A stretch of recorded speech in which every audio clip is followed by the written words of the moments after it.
Hey ladies, it's Anita Anello, and welcome back to my podcast. Today on the messy middle one mom's journey to build a profitable business, I'm going to talk about connecting in business and the way that works and the way that doesn't work. So let's talk about what doesn't work right now. And we all know this, and it makes us feel like yucky when somebody's reaching out to us and it's like cold or salesy or, hey Anita, how are you? I haven't seen you in so long. I don't even know this person. Like, what I want to do is steer us away from those kinds of situations, because don't we know whether it's a VA doing that work or a chatbot doing that work, or sometimes I've actually seen on my LinkedIn profile, it's like, hey, fill in the blank. I see that you're have experience in XYZ and I really want to reach out to you about an opportunity. I'm thinking, I don't even know you, and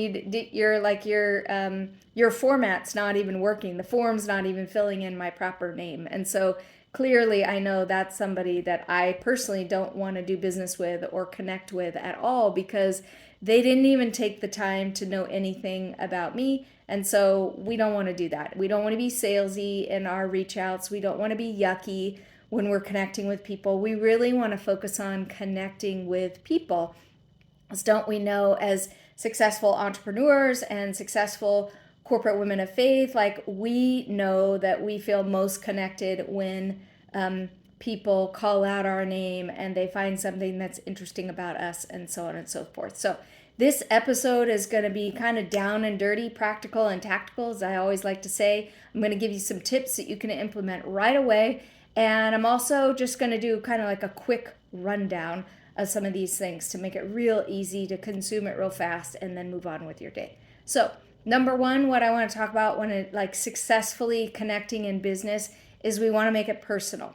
And by personal, I mean, like, when I reach out to a prospect, I'll say, like, hey, Susie Bell, I want to use first conversational language. So Susie Bell's a name that I always use when I'm using examples. If that makes you crack up, that's great. If it irritates you, that's okay too. But that's the name that I like to use. So, hey, Susie Bell. And then I want to talk in my own language. I want to make it like it's a conversation. I want to have it be like I'm connecting with a girlfriend that I know over coffee, and that kind of language. And so I will just make the language, instead of like stiff or salesy or cold, I'll make it warm and personal, and just as if I'm having a conversation, like I said, with one of my closest friends. So number one tip is make your conversations personal and make them actually conversational, just like you would be having a conversation with somebody that you know. That starts to build that know, like, and trust. So that's step one, is make it personal. The next thing is to talk about them and not about you first. So what does that look like? So next, I'm going to say, in my example with Susie Bell, I notice, like, maybe I do some polite stalking.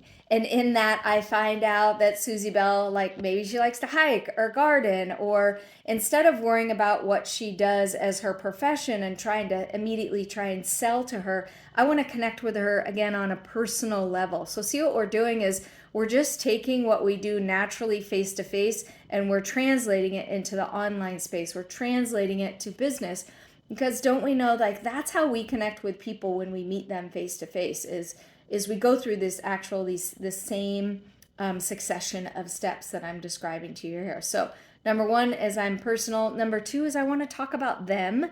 So other examples would be, maybe I had mentioned earlier, maybe I find out some hobbies or some interests. Maybe she's interested in a particular dog breed, and that's something that I'm genuinely interested in.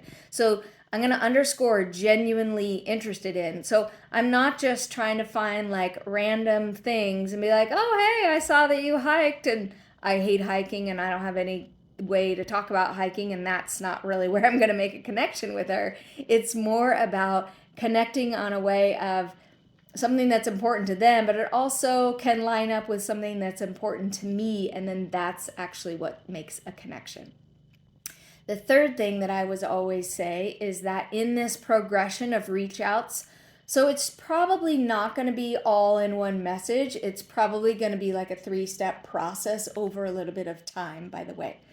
The last thing that I would say in this quick 3-step podcast episode is I always would recommend that you lead with serving. And so it looks like this. Like, first, I connected with Susie Bell by being personal with her and really genuinely helping her to feel like I care about her as a person first, and then everything else comes second. Because don't we know, like, by the way, maybe Susie Bell is not my right fit client and I might not want to do business with her. So the value of getting to know her is not only valuable for her, but it's valuable for me as well. Then the second thing is I want to talk about her first. I want it to be all about her. And for some of us, that can be kind of hard. I know, yeah.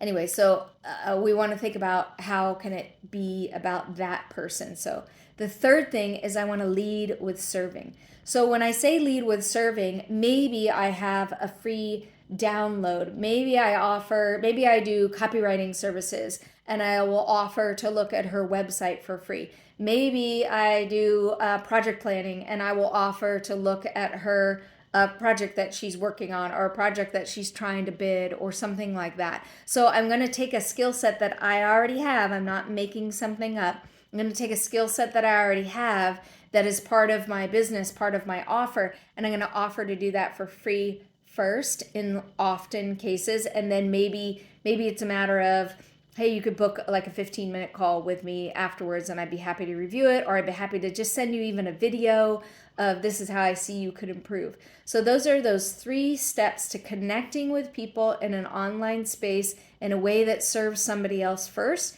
and then see what happens. See how those relationships start to build, because you're starting, like we talk about all the time, you're starting to really cultivate with someone else that know, like, and trust. And that's incredibly important. So ladies, you can do this. Put these steps into practice. I'd love to hear from you on whatever platform you're listening to this podcast episode. Let me know what works for you. Let me know what didn't work. If nothing else, try it. Figure it out, make some mistakes, and try again. And let me know how that goes. If you like this content, go ahead and share it and like it and comment down below. And then I also have a link for a free ebook that I developed and published this year that is called Your 6-Step Blueprint to Build a Profitable Business. So go ahead and take a look down in the description, and I'd love for you to be able to just have that as my gift for you today. So ladies, be well. I'm always praying for you, and I just hope that you're doing well. Take care.